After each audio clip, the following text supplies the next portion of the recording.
दोस्तों, जैसा कि आप जानते हैं कि दुनिया में कई तरह की गेम्स होती हैं। मिसाल के तौर पर WWE। लेकिन उस गेम में बॉडी बिल्डर्स के मसल्स काफ़ी ज़बरदस्त होते हैं। मगर दुनिया में एक खेल ऐसा भी है जो काफ़ी फेमस होने के साथ साथ बहुत अजीब भी है। पहली बात यह है कि इसे खेलने वाले ज़्यादा फिट नहीं होते, बल्कि काफ़ी ज़्यादा मोटे होते हैं। ये गेम है सुमो रेसलिंग। WWE रेसलिंग के बारे में तो आप काफ़ी कुछ जानते होंगे, लेकिन शायद सुमो रेसलिंग के बारे में कुछ ज़्यादा फैक्ट्स आप नहीं जानते होंगे। तो आइए जानते हैं सुमो रेसलिंग के बारे में। जापान में ये खेल काफ़ी फेमस है। इसमें दो रेसलर्स एक दूसरे को सर्कुलर रिंग के साथ या तो बाहर गिरा देते हैं या फिर उनके पाँव के तलवों के अलावा जिस्म के किसी भी हिस्से को ज़मीन के साथ टच करवाने की कोशिश करते हैं। ये लोग इस गेम को इस तरह कंप्लीट करते या जीतने की कोशिश करते हैं। जापान में इस खेल की शुरुआत तकरीबन 1500 साल पहले हुई थी। ये खेल दुनिया के और ममालिक में भी खेला जाता है, लेकिन जापान में बहुत ज़्यादा फेमस है। दोस्तों, अगर आपसे पूछा जाए कि हैंडसम इंसान कैसा होता है, तो आपके जहन में काफ़ी फिट और सिक्स पैक वाले इंसान की इमेज आ सकती है। लेकिन सुमो रेसलर्स में ज़्यादातर प्लेयर्स काफ़ी ज़्यादा मोटे होते हैं। इनके सिक्स पैक्स तो दूर, इनका पेट काफ़ी ज़्यादा निकला होता है। अब बेशक पूरी दुनिया में पेट निकले हुए इंसान को स्मार्ट ना समझा जाए, लेकिन जापान में सोमो रेसलर्स की बॉडी और उनकी हेल्थ को काफी ज्यादा हैंडसम माना जाता है। और इनका पेट निकला होने के बावजूद सोमो रेसलर्स मॉडलिंग करते हुए जापान में आपको नजर आ सकते हैं और बड़ी बड़ी कंपनियों के एडवर्टाइजिंग करते हुए नजर आएंगे। प्रोफेशनल सोमो रेसलर्स को रिकीशी कहा जाता है। ये काफी लंबे, चौड़े और मोटे होते हैं और इनका नॉर्मली वजन 150 किलोग्राम तक होता है और आम इंसान से 10 गुना ज्यादा ये खाना एक दिन में खाते हैं। तब ये जाकर अपना ऐसा वजन और ऐसा शेप बना पाते हैं। ये लोग इतने ज्यादा भारी इसलिए होते हैं कि आपका अपोनेंट अगर आपको नीचे गिराने या फिर रिंग से बाहर निकालने की कोशिश करता है, तो आप जितने ज्यादा मोटे होंगे तो आपको पीछे की तरफ धकेलना काफी मुश्किल हो जाएगा। इसीलिए हर सुमो रेसलर अपनी डाइट इसी तरह फॉलो करता है ताकि वो अपना वजन ज्यादा से ज्यादा बढ़ा सके।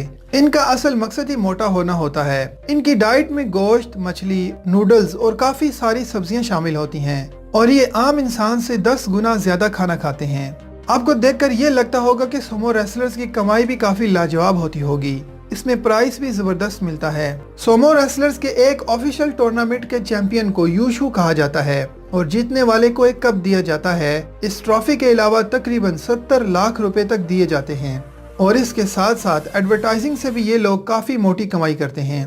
दोस्तों, इन सब की कमाई की वजह से आपको पता चल गया होगा कि काफी ज्यादा पॉपुलर और काफी ज्यादा इनकम होने की वजह से इनकी लाइफ भी काफी लग्जरी होती होगी। लेकिन ऐसा नहीं है, क्योंकि जब तक एक सुमो रेसलर टॉप पर पहुंचकर यूशो चैंपियन बन जाता है तब तो ठीक है, वरना जो रेसलर्स इतने सक्सेसफुल नहीं होते, उनकी ट्रेनिंग चल रही होती है, यानी कि जो स्टार्टिंग करते हैं, तो उनका लाइफस्टाइल तकरीबन दुनिया में सबसे ज्यादा घटिया होता है। जहां पर उनकी ट्रेनिंग होती है उस जगह को सोमोबिया या स्टेबल कहते हैं। यहाँ पर ही ये लोग खाना खाते हैं, ट्रेंड होते हैं और मोटे होते हैं। एक स्टेबल में तकरीबन 15 रेसलर्स रहते हैं, जो कि काफी कम जगह पर काफी ज्यादा लोग होते हैं। यहाँ पर इनको काफी परेशानियों का सामना भी करना पड़ता है। दोस्तों, ये बात आप सोच ही होंगे कि सुमो रेसलर्स इतने मोटे क्यों होते हैं। असल में जब ये गेम शुरू हुई थी तब और गेम शुरू होने के कुछ अरसा बाद भी ये रेसलर्स इतने मोटे नहीं होते थे, बल्कि आम इंसानों की तरह फिट होते थे। और इस गेम में ये बिल्कुल भी मेंशन नहीं कि आपका कितना वेट होना चाहिए,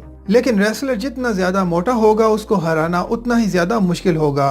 इसीलिए आहिस्ता आहिस्ता हर रेसलर एक दूसरे से ज्यादा वजन बढ़ाना चाहता था और आजकल सब सुमो रेसलर्स मोटे हैं। आज के वक्त में अगर कोई पतला इंसान इनसे लड़े तो उसका जीतना काफी मुश्किल हो जाता है। सुमो रेसलर जो कि हर इंसान से दुगने नजर आते हैं, लेकिन इनकी जिंदगी काफी मुश्किल है। जैसे कि इनको कार चलाने की इजाजत जापान में बिल्कुल भी नहीं है।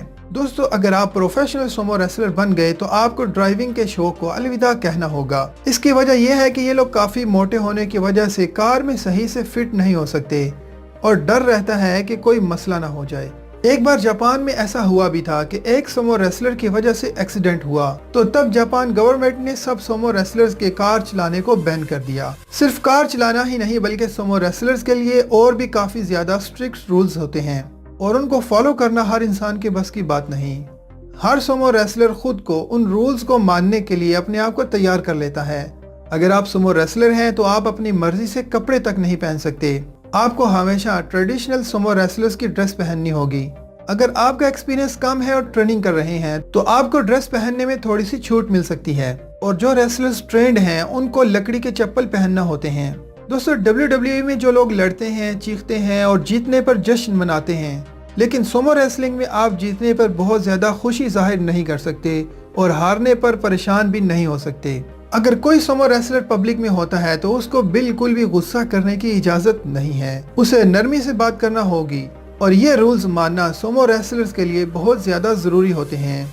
दोस्तों, ये देखकर आपका भी दिल करता होगा कि सोमो रेसलर बन जाएं, लेकिन उसके लिए आपको जापानी लैंग्वेज का आना बहुत ज्यादा जरूरी है और जापानी कल्चर का भी इल्म होना चाहिए, तब जाकर आपको सोमो रेसलर की ट्रेनिंग दी जाएगी। लेकिन उसके बाद की पूरी जिंदगी आपको अलग तरह से जीनी पड़ेगी, जो कि काफी सख्त रूल से भरी होती है। डोनाल्ड ट्रंप, जो कि अमेरिका के साबका सदर रह चुके हैं, जापान में ये काफी ज्यादा फेमस हैं। 2019 में सोमो रेसलिंग के चैंपियनशिप के फाइनल में डोनाल्ड ट्रंप को भी इनवाइट किया गया था और उन्होंने आकर चैंपियनशिप जीतने वाले को खुद ट्रॉफी दी थी। दोस्तों, जैसा कि मैंने आपको पहले बताया था, सोमो रेसलर का वेट कम से कम 150 किलोग्राम होता है, और जिनका वेट बहुत ज्यादा होता है, यानी कि सबसे ज्यादा, वो आप सुनकर हैरान हो जाएंगे। कुनिशिकी को जापान का सबसे भारी सोमो रेसलर माना जाता है और उनका वजन 287 किलोग्राम था। हालांकि ये जापानी नहीं बल्कि अमेरिकन हैं, लेकिन सोमो रेसलिंग में इनका काफी ज्यादा नाम है। यामा, जिनका वजन 22 साल की उम्र में 32 किलोग्राम था,